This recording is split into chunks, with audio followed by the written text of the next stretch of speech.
Meus irmãos, temos aqui um esboço, para falar sobre raízes que produzem feridas. Quais são as raízes que produzem feridas na alma? É isso que nós precisamos saber nesta noite. Quais as raízes que produzem feridas na alma? Eu acho um assunto de alta relevância, como nesses últimos dias as coisas têm tomado rumos ignorados. Deus abençoe, Regiane. Deus abençoe. William Rimoldi, Lua Vermelha, Gildene Oliveira. O que é que vocês acham desse tema? Raízes que produzem feridas. O que é que vocês acham desse tema? Fale alguma coisa. Luciana Maria, boa noite. Luísa Cardoso. Nosso tema hoje é raízes que produzem feridas. Raízes que produzem feridas. Deus quer tratar com a nossa alma. Deus quer tratar com a nossa alma.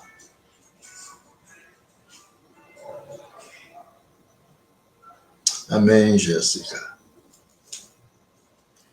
Vamos começar. O escritor aos Hebreus, ele diz no capítulo 12, versículo 15, as seguintes palavras: tendo cuidado de que ninguém se prive da graça de Deus e de que nenhuma raiz de amargura brotando vos perturbe, e por elas muitos se contaminem. Meus queridos irmãos, obrigado, Elison.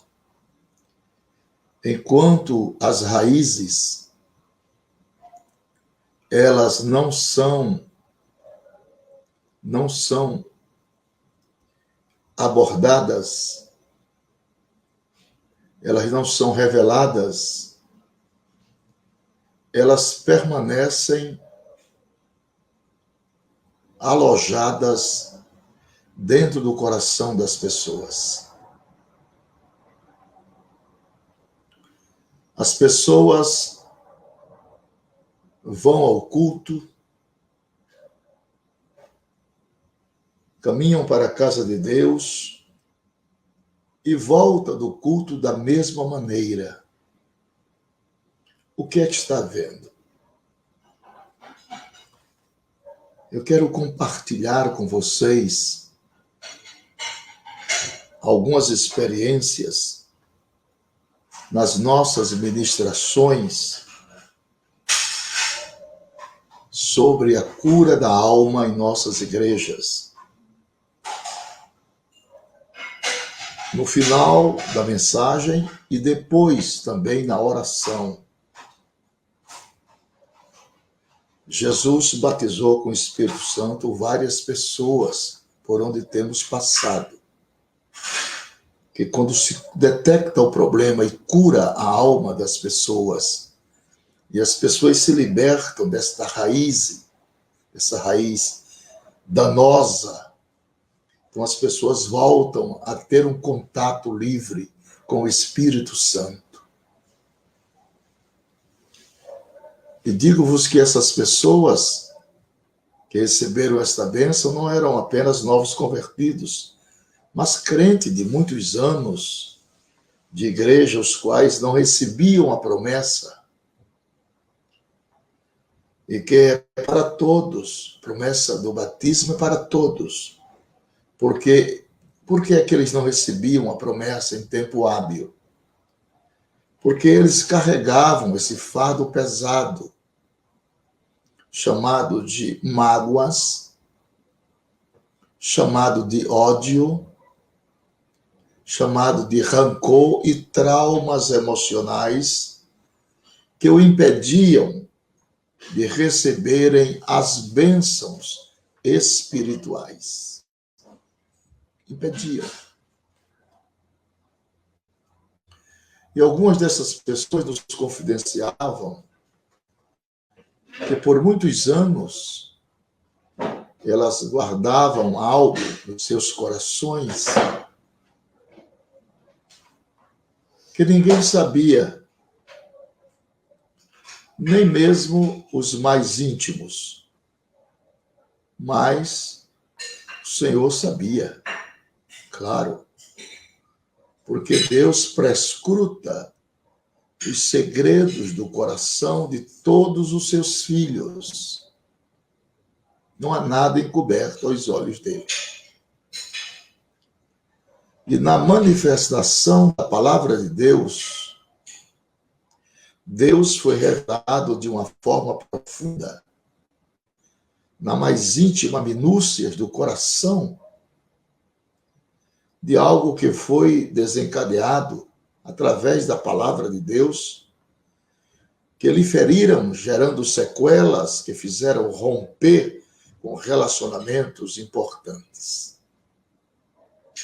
E essas pessoas foram impactadas com a mensagem e elas vieram à frente chorando, muitas delas, e Jesus curou as feridas da alma e as batizou no Espírito Santo.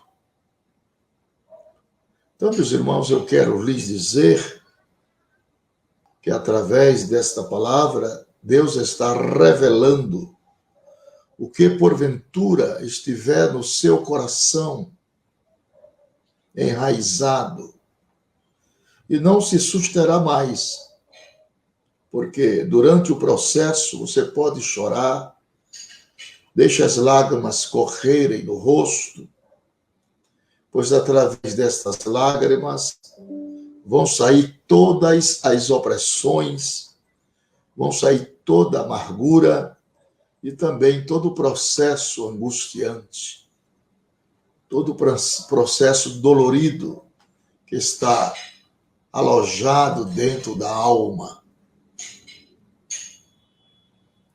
Glória ao nome de Jesus. Deus vai remover as raízes das feridas. Ele vai destruir todas as fortalezas de Satanás para lhe curar totalmente nesta live. Os impedimentos vão sair e você voltará a ser uma pessoa feliz, muito mais feliz, e receberá de Deus toda sorte de bênçãos espirituais e também bênçãos materiais. Você crê nisso? Você sabe que as crianças, elas são alvo do inimigo, porque elas levam feridas ao longo de suas vidas que deixam ter liberdade. Ao contrário, as forças a se tornar incrédulas, soberbas e rebeldes, que a opressão permanece até que suas obras sejam reveladas e destruídas. Com isso, a igreja sofre as feridas feitas pelo inimigo nas vidas dos crentes fracos ou negligentes diante de Deus. Meus irmãos, as pessoas feridas, elas têm dificuldades para se sentirem parte do corpo de Cristo, da igreja do Senhor. E quando Jesus Cristo começa a desfazer as obras de Satanás, descobre-se que havia raízes profundas no interior daquelas pessoas. E ligados a essas raízes, há muitos problemas que vão crescendo e vão também se desenvolvendo nas almas. E para achar a solução, deve-se ir além dos problemas, até encontrar a fonte geradora de seu crescimento. Ao encontrar o foco, coloca-se o machado na raiz da árvore, para que ela morra por completo. E às vezes, alguém tira algumas folhas ou galhos, em vez de ir diretamente à base do problema. Meus irmãos, essas raízes, elas crescem na terra, absorvendo a vida e as bênçãos de Deus, de maneira que nada poderá crescer, nem prosperar diante do Senhor. Os maiores males causadores das feridas na alma são amargura, rejeição, soberba e rebelião. Os seres humanos são produto das experiências de suas respectivas vidas, as quais se refletem em suas vivências no presente.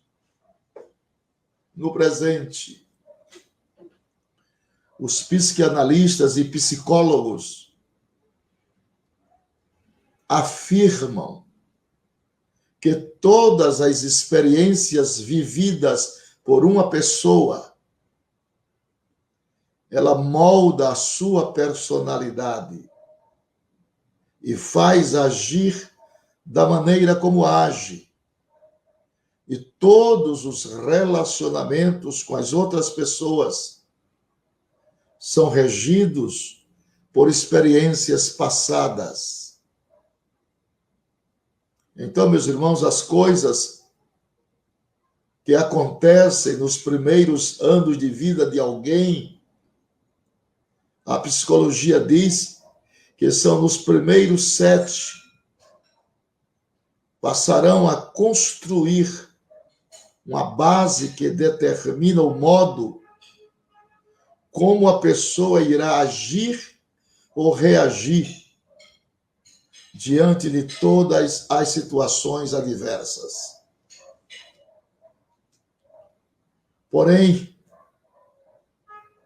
isso só tem validade enquanto não receber a cura da alma pela ação terminante do Espírito Santo, que removerá todas as feridas e traumas emocionais da alma.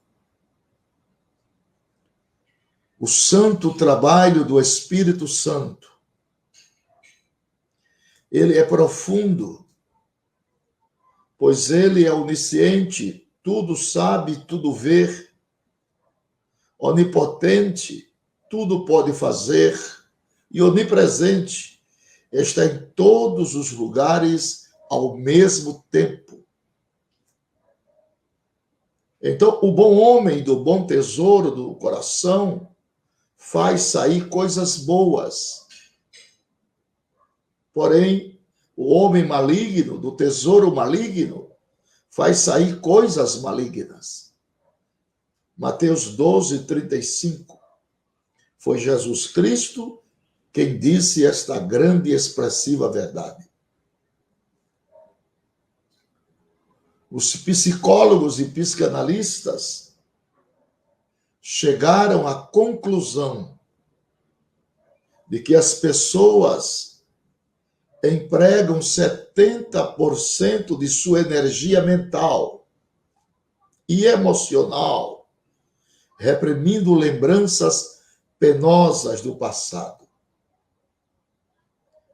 As feridas emocionais do passado de alguém podem distorcer a percepção com respeito a pessoas, a coisas, fatos e conceitos do presente.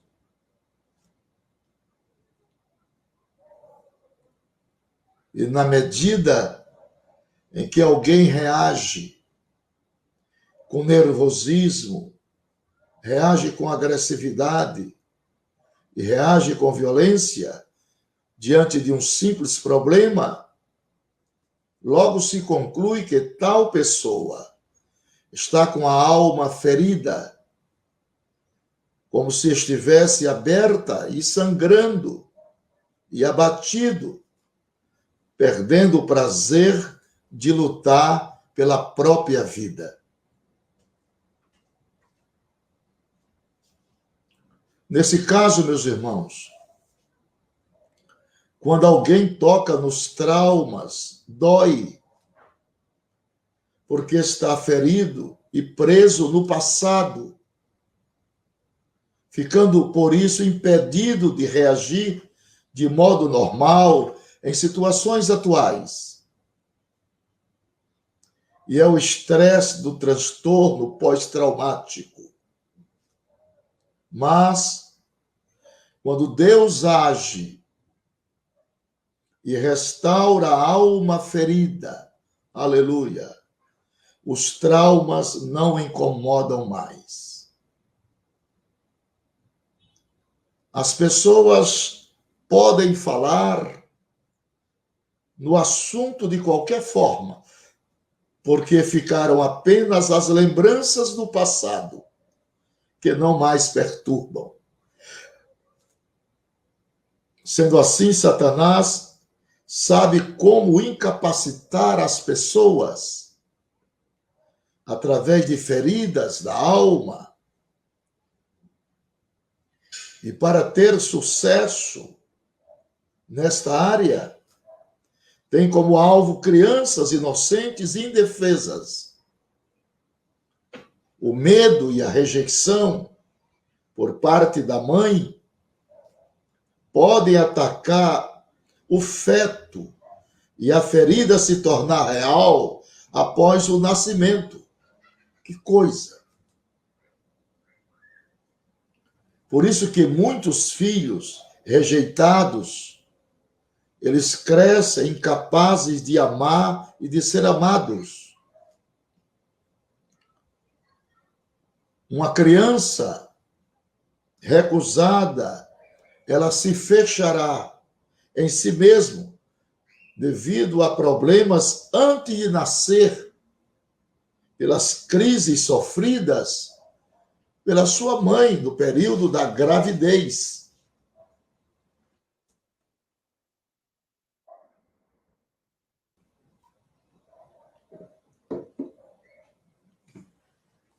Os conselheiros profissionais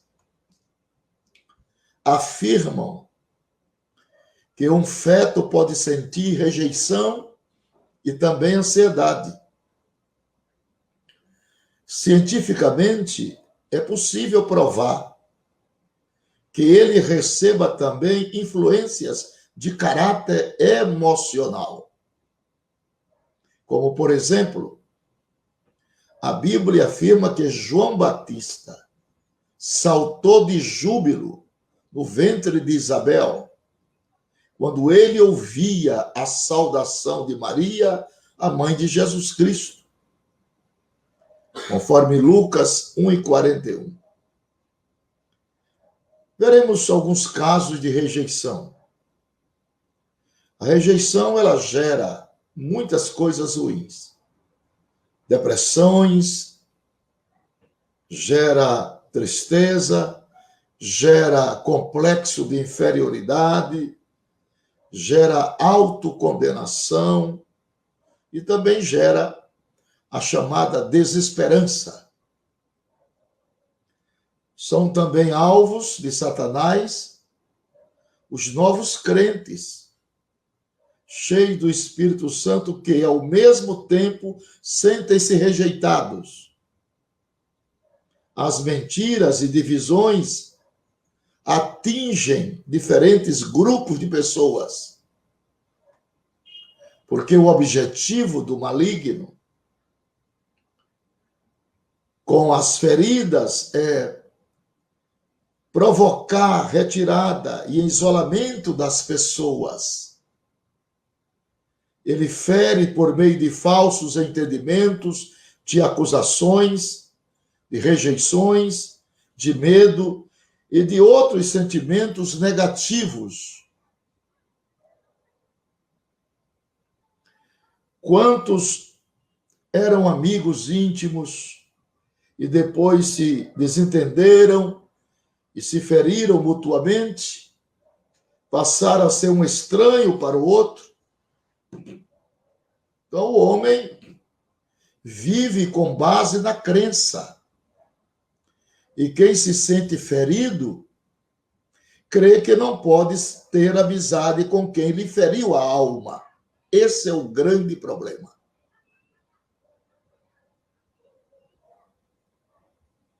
É importante, meus irmãos, entender o processo. Desde o momento em que uma pessoa é ferida na alma, até o perdão. E essa compreensão pode ser decisiva na batalha interior que o ferido tem de enfrentar. Primeira fase, o impacto da dor. O impacto da dor. Na hora em que uma pessoa é ferida por palavras saídas da alma ou por atitudes do ofensor, o outro sente um profundo mal-estar. Geralmente chora, e tem pessoas que ficam até doentes. A outra fase difícil também é a indiferença. Tânia Maria dos Anjos está dizendo: pastor, estou passando por tudo isso. Me ajude, por favor. Amém, Tânia. Vamos lhe ajudar em oração, irmã Tânia Maria Anjos. A indiferença. Isso pode ser a principal característica de uma pessoa ferida. Na prática, o extremo oposto do amor não é só o ódio, e sim também a indiferença. Porque essa situação as leva a se distanciarem uma da outra e produz sofrimentos capazes de esfriar o amor e eliminar qualquer consideração.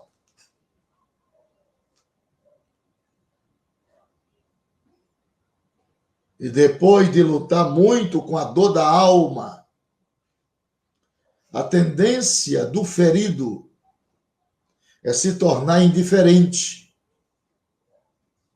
Como ele não pode destruir literalmente o outro, escolhe matá-lo dentro de si, matá-lo dentro do seu coração. Ele torna a pessoa esquecida no coração, como está escrito na Bíblia. Davi disse: tornei-me esquecido no coração deles. E neste sentido, meus irmãos, existem por aí muitas pessoas vivas mortas, as quais permanecem comendo, bebendo, mas já foram assassinadas nos corações de todas as suas vítimas. Já foram assassinadas. O outro elemento chama-se raiva. Raiva. Ao perceber que a pessoa não tem alternativa senão perdoar, a tendência é a indiferença se transformar em raiva. E isso é sinal que a ferida está aberta e a alma está sangrando. Queridos irmãos, a raiva, por incrível que pareça,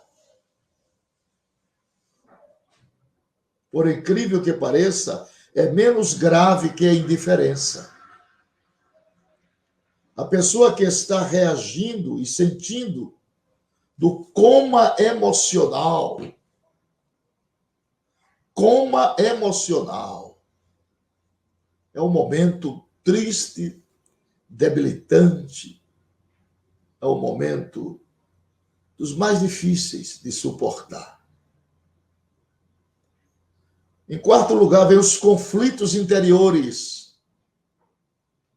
E mediante a convicção dada pelo Espírito Santo, a raiva vai perdendo a força e a pessoa consegue lidar com seus sentimentos. Ela percebe que pode enfrentar aquilo tudo, mas, ao mesmo tempo, ela parece não querer enfrentar. Vem um sentimento forte de que não se deve perdoar o ofensor. Entretanto, queridos irmãos, a pessoa, além de entender que precisa perdoar, começa a perceber que essa atitude é a melhor opção para ambos. É a melhor opção para ambos. Em quinto lugar, a conscientização. E nesse estágio, a pessoa está totalmente convencida de que tem de perdoar. E que pode fazer isso, apesar de não gostar da ideia, mas pode fazer. É nesta hora, vem um sentimento de tristeza e de frustração. Porém, ao mesmo tempo em que sente incapaz, diante de tudo que sofrerá, ela é fortalecida pela convicção de que está fazendo a coisa certa. Louvado seja Deus. Em sexto lugar, temos a aceitação. A pessoa se conforma com a ideia e ela coloca a obediência acima dos seus sentimentos. E neste caso específico, a vida emocional volta ao equilíbrio quando submetida ao governo do espírito humano ou divino. E agora, em sétimo lugar, nós temos a paz. Após sustentar com firmeza a postura de perdoar, a pessoa agora passa a desfrutar da paz que há tanto tempo perdera. Essa é sinal de vitórias sobre a raiz da amargura, do ressentimento, da mágoa e do ódio. E depois da paz, em último lugar, aí sim, aí vem o bom humor. O sintoma de uma alma curada é a alegria da reconciliação e o bom humor, pois volta a felicidade para desfrutar na terra o resto de sua vida.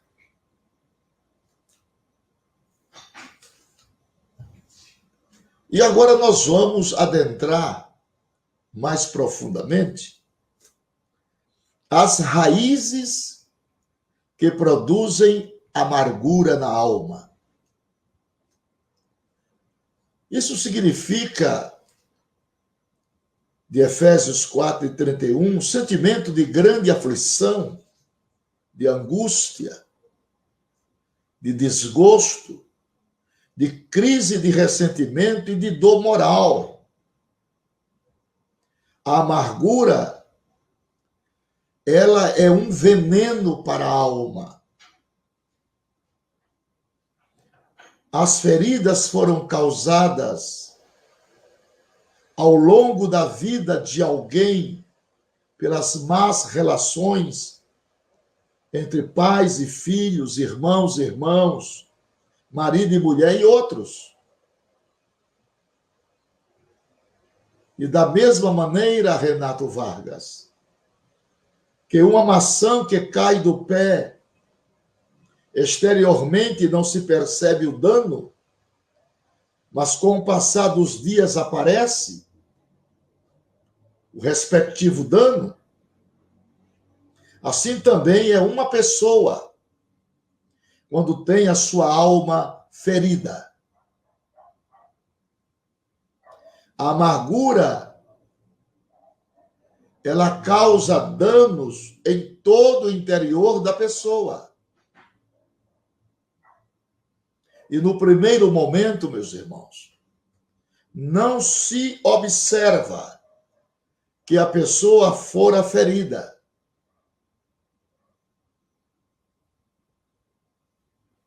Mas, com o passar, os dias se percebem através de conversas, através de ações e de atitudes, que a pessoa foi ferida. A Bíblia diz que a boca fala daquilo que o coração está cheio.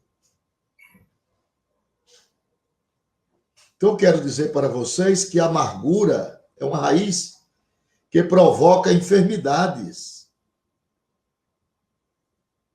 Levanta muro que se isola de outras pessoas pelo temor de ser ferido. Ainda mais, ou de que as feridas e fraquezas sejam reveladas e se tornem ainda mais graves. As feridas amarram alguém naqueles que lhe feriram, na amargura produzida pelo choque, de maneira que não deixa o ferido amar e nem ser amado. E agora vai a grande pergunta: como identificar uma pessoa ferida ou amargurada?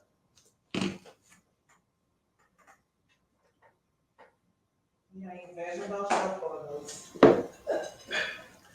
Geralmente, as feridas, elas se iniciam por palavras ou por atitudes. E quanto mais íntima a pessoa que fere for, mais profunda será a marca psicológica. É importante, queridos irmãos, um diagnóstico da alma ferida, para buscar em Deus a cura. Nós vamos ver aqui uma lista de algumas características básicas de uma pessoa ferida e amargurada. Primeira coisa que desponta nesta pessoa: falta de interesse pelos outros. A pessoa ferida se importa pouco com quem quer que seja, porque ela perdeu a afeição natural. Ela torna-se empedrada por dentro, endurecida, indiferente, insensível à dor e à necessidade alheia. Pessoas amarguradas geralmente se afastam e ficam separadas das outras.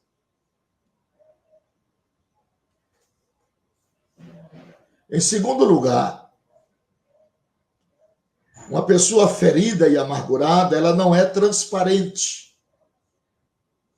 Pode se tornar extremamente envergonhada, vive uma vida encoberta.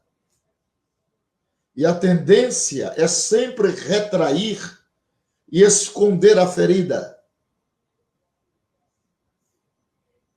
Não quer ser descoberta, com medo de mostrar sua fraqueza, de sofrer rejeição e de se expor a ser ferida ainda mais.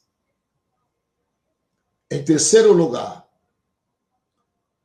uma pessoa ferida e amargurada, ela é hipersensível e melindrosa. Fere-se muito facilmente. É muito vulnerável a vãs imaginações. Ela tira sempre as piores conclusões daquilo que os outros comentam, mesmo que não seja sobre ela. Entendeu? Em quarto lugar, uma pessoa ferida e amargurada, ela fica com possessividade. Possessividade. Raramente ela tem um verdadeiro amigo. E quando consegue isso, ela age com possessividade doentia. E essa situação vai tornando uma pessoa insuportável para outras, incomodando seus amigos, até fora de hora. E essa atitude é viciosa e causa dependência dos amigos. Em quinto lugar, uma pessoa ferida e amargurada, ela age com acepção de pessoas. Ela só considera as pessoas que são ou que agem de forma como ela quer ou como ela gosta. Pessoas que discordam dela são tidas como insuportáveis. Risca pessoas totalmente da sua vida. E é comum se ouvir dizer: não suporto essa pessoa. Fulano morreu para mim. Isso são pessoas feridas e amarguradas que agem com acepção. Em sexto lugar, uma pessoa ferida e amargurada, ela tem medo de conhecer novas pessoas. E muitas vezes ela tem receio de novas frustrações. Pessoas que é falsa a expectativa de um novo relacionamento. E muitos dizem: eu nunca vou me casar. Não quero sofrer como minha mãe, como meu pai, e etc. E assim prossegue as pessoas feridas e amarguradas. Ela tem a atitude de rebeldias aberta. Toda pessoa ferida, ela desenvolve um orgulho muito forte, o qual poderá contaminar em decisões pessoais. Em decisões pessoais. Porque ela busca as más companhias com o intuito de se sentir apoiada em relação às suas feridas. Precisa de outras pessoas rebeldes e feridas para se sentir encorajada. Essa lei espiritual pode ser expressa da seguinte forma: os feridos se atraem e se apoiam. Os feridos se atraem e se apoiam. Muitos, muito felizes por alguns minutos, né? Essas pessoas, e depois terrivelmente mal-humoradas. São divinetas. A vida emocional totalmente instável. Tem altos e baixos psicológicos. Irritam-se muito facilmente. com qualquer imprevisto ou com qualquer frustração.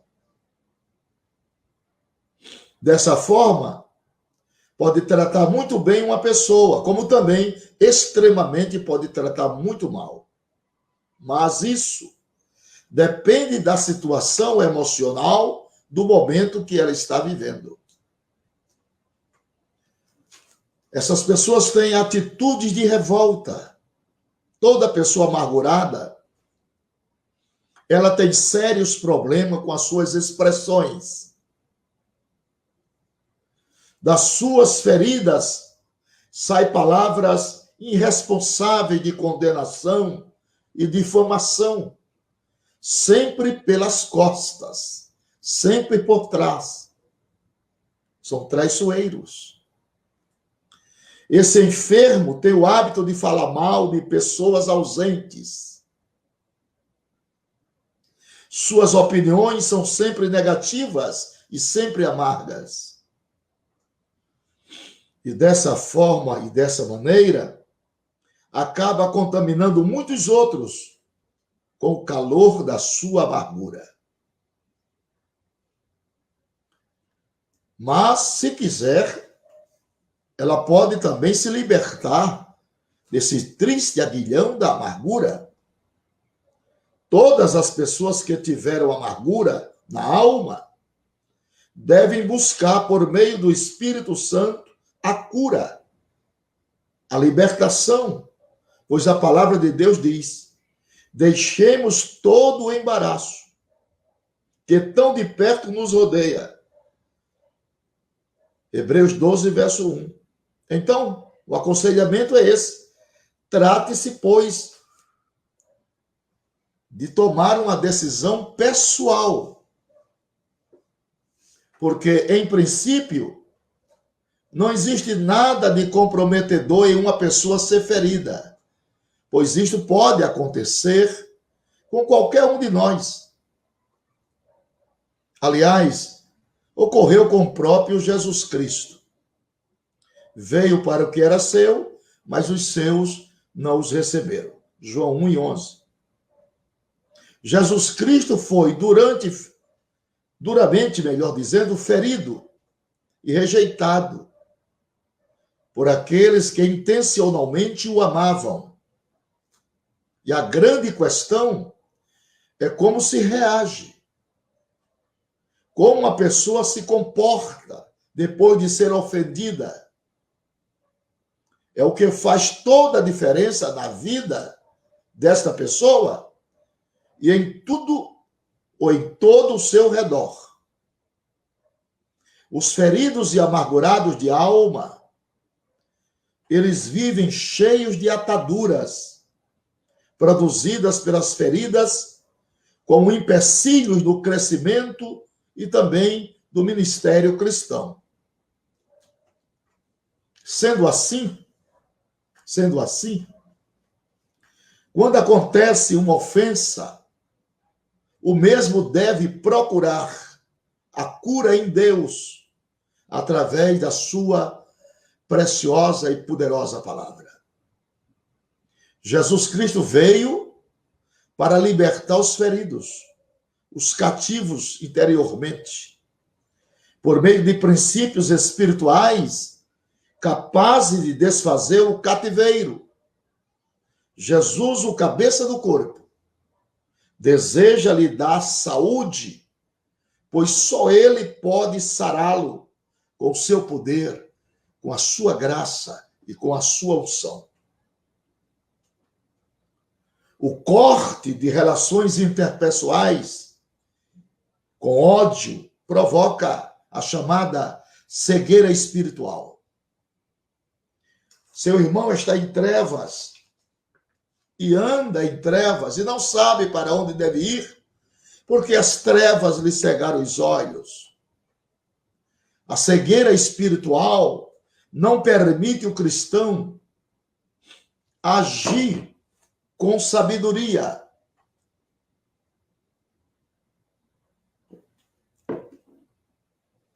Alguém que não enxerga devidamente não tem preocupação correta pelas necessidades dos outros. tudo gira em torno de si mesmo, pois vem do maligno, que é o agente principal da situação em que o odioso vive.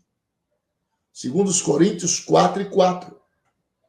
Essa posição, meus irmãos, na verdade, caracteriza uma pessoa perdida em pecados e sem Cristo no mundo. O rompimento de relações causa imaturidade. E no momento em que ocorre a ferida, o crescimento emocional se detém. A personalidade não alcança maturidade igual ao corpo. O crescimento emocional, ele começa novamente quando se realiza a libertação. João 8:31-36. O ressentimento se converte em amargura. A culpa se converte em ódio. O engano se converte em perversão. A amargura é a sementeira de todo o trabalho do inimigo. Essas são algumas das causas da destruição de muitos cristãos, de muitas famílias e igrejas. Porque muitos cristãos têm convicção firme de que Jesus não virá buscar uma igreja doente, ferida, contaminada, mas um povo sarado, um povo curado e redimido pelo sangue precioso de Jesus. Portanto, meus irmãos queridos, o Espírito Santo está preparando a igreja dentro dos parâmetros divinos para o encontro com Jesus. E ele quer tirar dela todas as feridas e manchas e rugas, para apresentar a si mesma igreja gloriosa, sem mácula, nem ruga, nem coisa semelhante, mas santa e irrepreensível. Efésios 5:27. Sendo assim, meus irmãos, Deus prescruta os segredos dos corações dos homens e conhece profundamente o que se passa na alma deles. O salmista disse: sonda-me, ó Deus, e vê se há em mim algum caminho mau. Salmo 139, verso 23 e 24. Enviou-me a restaurar os contritos de coração e ordenar a cerca dos tristes. E agora vem vestes de louvor em vez de espírito angustiado. Jesus se interessa em tratar, em curar a sua igreja, pois ele não quer que ela tenha ferida nem máculas, para que esteja livre de todas as raízes negativas e seja purificada. Segundo os Coríntios 7:1. Com ajuste, com a maturidade e com a força necessária. E que a igreja de Cristo possa estar pronta para o grande dia do arrebatamento. E que todos os cristãos possam dizer: o céu me aguarda. E quando Jesus vier me buscar, eu quero estar pronto para ouvir o soar da trombeta. A outra raiz, que também é muito dolorida, é a raiz da rejeição. Rejeição. Rejeitar é expelir. Rejeitar é lançar de si. Rejeitar é não aceitar. Rejeitar é não admitir. Rejeitar é recusar. Rejeitar é negar. Rejeitar é desaprovar. O homem foi criado à imagem e semelhança de Deus. Suas necessidades básicas são satisfeitas pelo amor e pela comunicação. A primeira necessidade do ser humano é ser aceito pelo seu grupo. Estou falando do grupo social. A sociedade, a família e a igreja fazem parte desse contexto. Quando isso não acontece, gera rejeição. E essa impede a pessoa de receber amor, segurança, aceitação, compreensão, identidade e reconhecimento. Essa pessoa perde a capacidade de amar e de ser amada. E logo se percebe os efeitos negativos na proporção do grau de desprezo porque a pessoa passa. Esse sentimento é uma ferida profunda que pode se transformar até em agressividade e causar destruição total ao ser humano.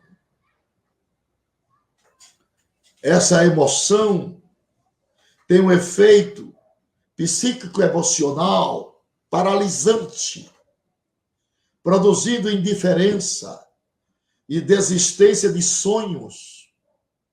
Uma pessoa, depois de ser rejeitada pelos outros, ela pode acreditar tanto nisso, a ponto de se rejeitar a si mesma e a Deus, que não impediu o problema, que permitiu tudo acontecer.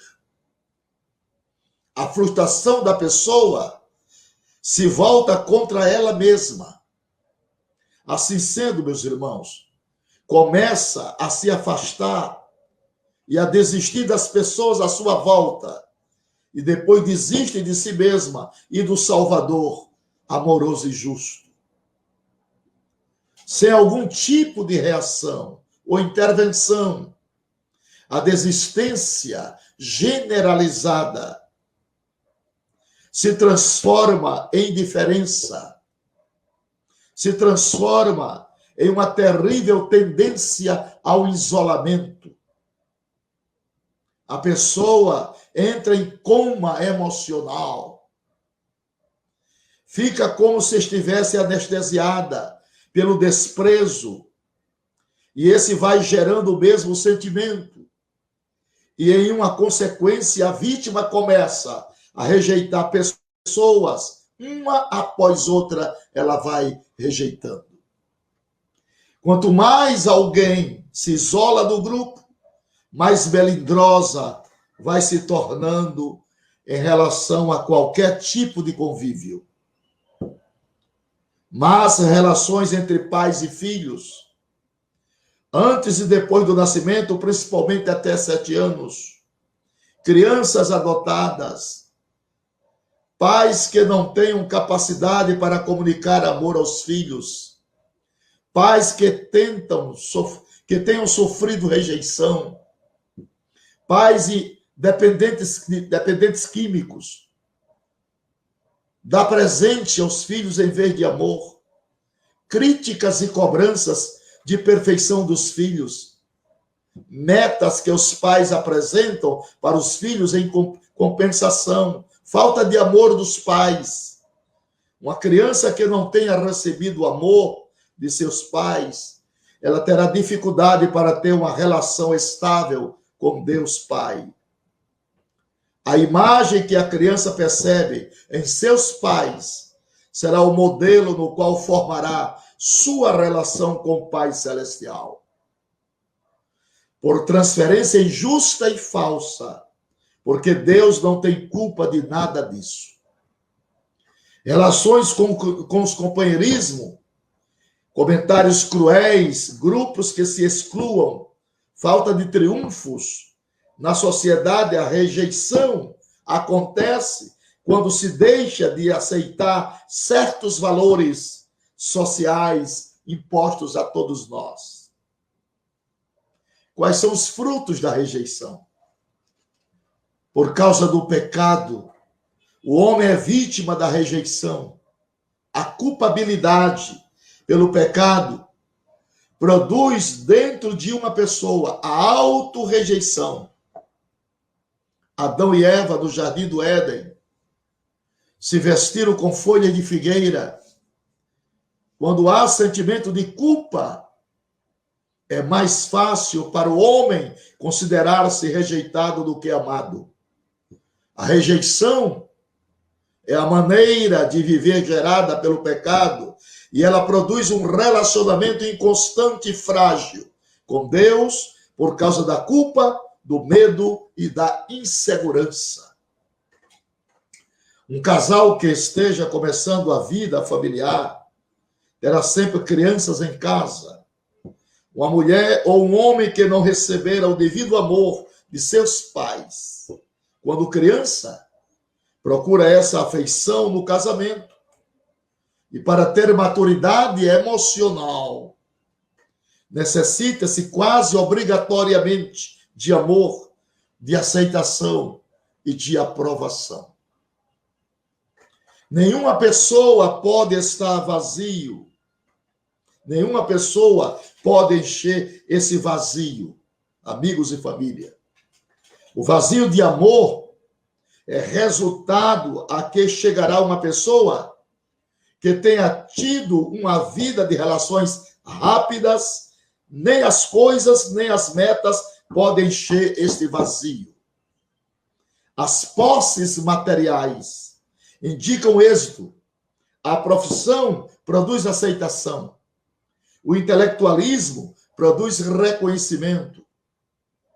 Uma dedicação extrema pode indicar um vazio interior.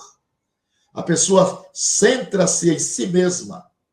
Prazer sexual, viagens, religião, trabalho e o próprio eu. São deuses cruéis que nunca geram completa felicidade.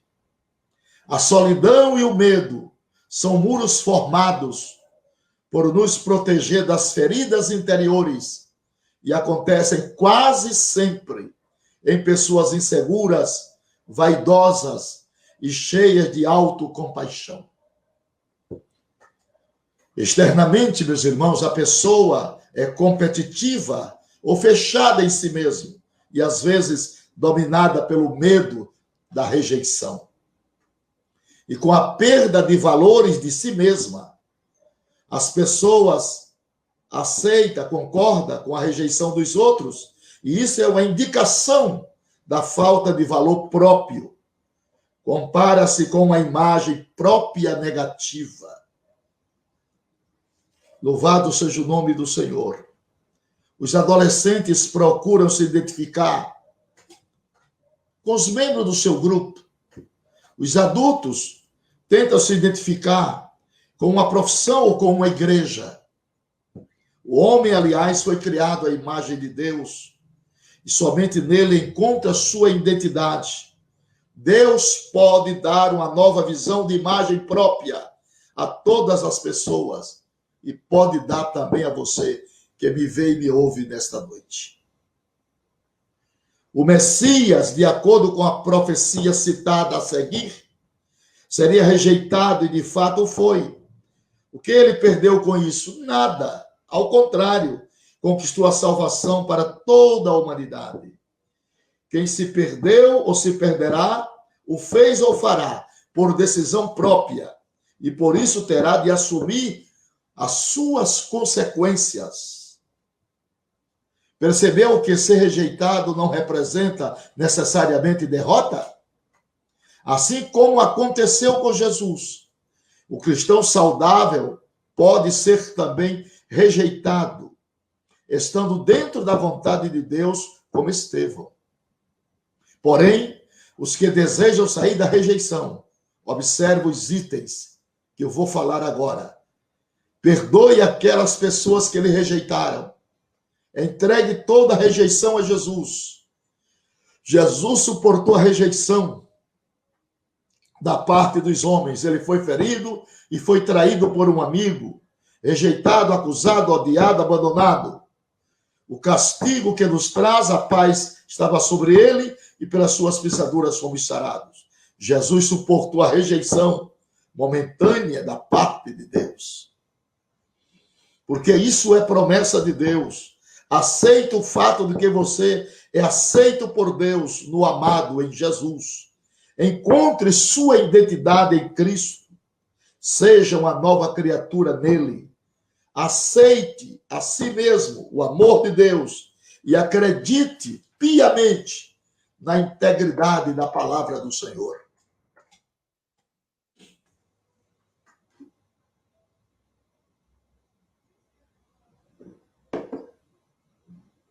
Através da libertação, as raízes da rejeição são cortadas.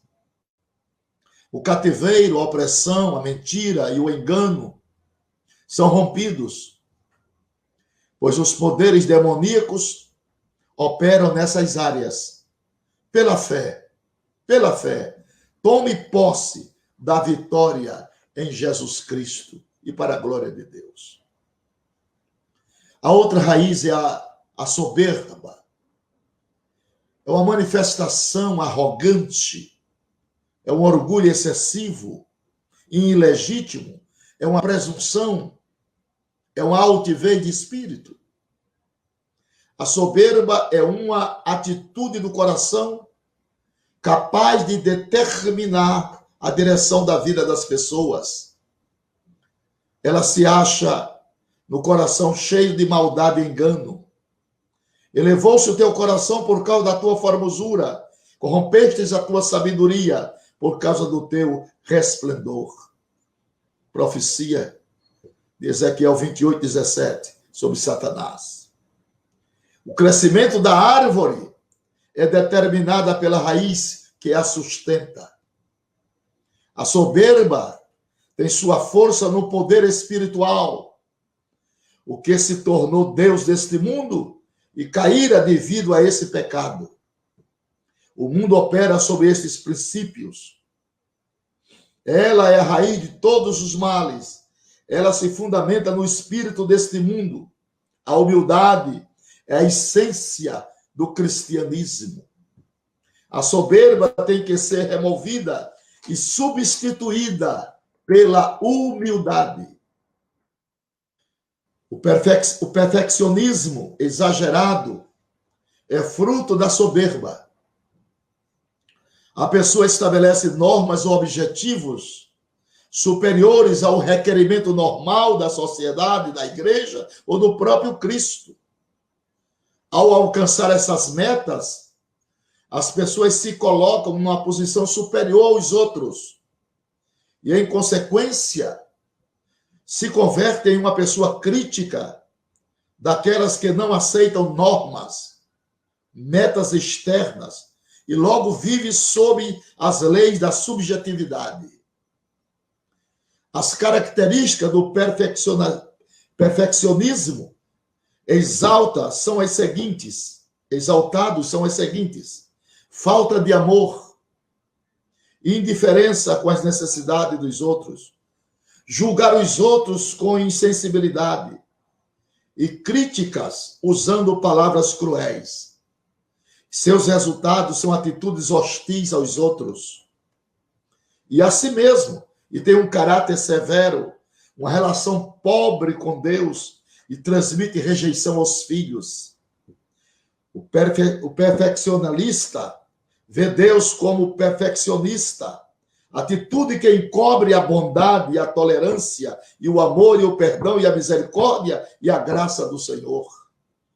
Como vencer sem usufruir dessa bênção? Existe uma diferença enorme entre perfeição cristã e perfeccionismo. Essa é uma versão falsa da perfeição cristã. O outro lado que produz santificação e vida cheia do Espírito Santo. O perfeccionista, em vez de se fazer uma pessoa santa, com personalidade sadia e completa em Cristo, transforma num fariseu espiritual e neurótico emocional. Sua relação com Deus é baseada em altas metas, estabelecida por si mesmo. Ele crê que recebe a aceitação de Deus pelas boas obras de que sua vida está cheia. Mas, na realidade, não existe boa relação com o Senhor e nem com as pessoas. A soberba faz com que o homem pense que pode agradar a si mesmo. Porém, a relação com Deus não pode ser estabelecida através de obras humanas, mas somente por iniciativa divina e pela sua graça. Deus entende o ser humano como ele é. Sendo assim, não é necessário lhe provar nada, pois um fruto da soberba é a competência. É uma luta constante para sobressair-se, ser o primeiro, ser o melhor. Quem exige reconhecimento é egoísta, ambicioso, invejoso, que se exalta a si mesmo. Isso dá como resultado a inimizade. Compara-se constantemente com os outros, está descontente com a vida e com outras metas alcançadas no passado. A soberba é uma raiz que nunca está satisfeita. A mesma luta constantemente contra Deus e o homem produz um espírito de competência que estraga a vida e não permite funcionar nos chamados de Deus. A pessoa se torna amarga, melindrosa, não perdoa os outros, cheia de ira, não pode perdoar a si mesma pelos erros do passado, pode ter quebrado a imagem de superioridade que formara em si mesmo, falha em si ver como é na realidade. A soberba produz um sentido falso de justiça. Quando tem que reivindicar o eu, ela pede retribuição em vez de perdão. Um dos frutos da soberba é a incredulidade. A soberba, por natureza, se caracteriza pela independência e autossuficiência. Para crer, a pessoa tem que reconhecer sua necessidade, deficiência e limitação. A incredulidade procura estabelecer sua independência de maneira que não precise de ninguém. Não se pode crer em Deus e, ao mesmo tempo, procurar a glória do homem. A soberba deseja a glória dos homens e não a glória de Deus. A soberba procura a si mesma possuir as bênçãos e usa princípios de fé para alcançar metas pessoais, em vez de buscar a vontade do Senhor para a sua vida. O soberbo dirige a si mesmo, nega-se a procurar a direção do Espírito, por medo de não alcançar o seu objetivo. A fé e a humildade têm o mesmo objetivo, preparar a alma para a confiança. E, nesse caso, a fé não cresce por causa da soberba. Peça a Deus que revele o engano da soberba e leve você ao arrependimento. Livre-se dos enganos, troque a motivação da vida pelo amor. Reconheça que você não é nada e humilhe-se diante de Deus. A soberba empurra a pessoa para cima e a rejeição puxa para baixo. Sendo assim, a soberba precisa ser liberta de ambas as raízes e deixar que Deus lhe exalte. Humilhai-vos, pois, debaixo da potente mão de Deus, para que ele, a seu tempo, vos exalte. A graça de Deus é como um rio que suas águas sempre descem pelos lugares mais baixos. Portanto, desça do pedestal da soberba, do orgulho, e a graça do Senhor lhe alcançará com bênçãos divinas. O segredo é a principal virtude de um homem de Deus, é a humildade. E esse, ao atingir o sucesso, deve manter a simplicidade. Porque se a soberba e a exaltação subirem ao seu coração, poderá perder tudo o que conquistou ao longo da sua vida.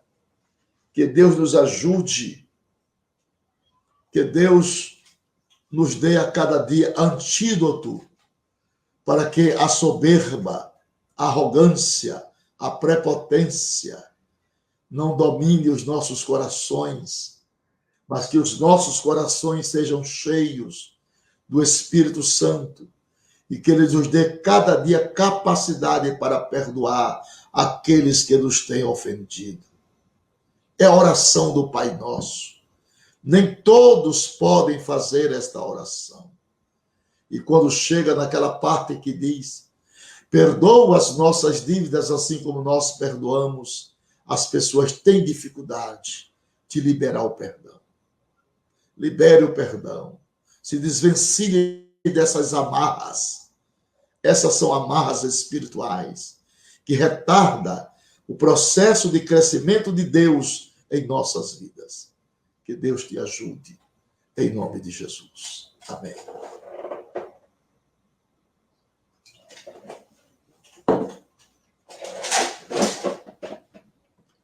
Quero agradecer a Tânia, ao irmão querido Cid Sanfoneiro, meu amigo do peito, do coração, Gildene Oliveira. Muito obrigado por vocês estarem aqui na nossa live, ouvindo esta mensagem sobre as raízes que produzem doenças à alma. Que Deus nos ajude a sobrevivermos os dias maus e que Ele nos guarde para o grande dia da sua vinda. Milton Braga, muito obrigado. Isaías Martins Ferreira, Rosemary Pinto, Cecília Felipe, Dinalva Rocha, muito obrigado por vossas presenças em nossa live. Que esses ensinamentos venha tonificar e gerenciar a nossa vida nessa terra. E que possamos, dia após dia, nos desvencilhar desses elementos destrutivos da alma. E que possamos, a cada dia, adentrarmos mais a presença de Deus. Recebermos os ingredientes necessários da fé e da salvação, para prosseguirmos com alegria a nossa jornada cristã. Deus guarde a todos nós. Que o Santo Espírito possa trazer para nós consolo, conforto, orientação e edificação. Que o nome do Senhor seja exaltado em nossas vidas. Muito obrigado por vossas presenças.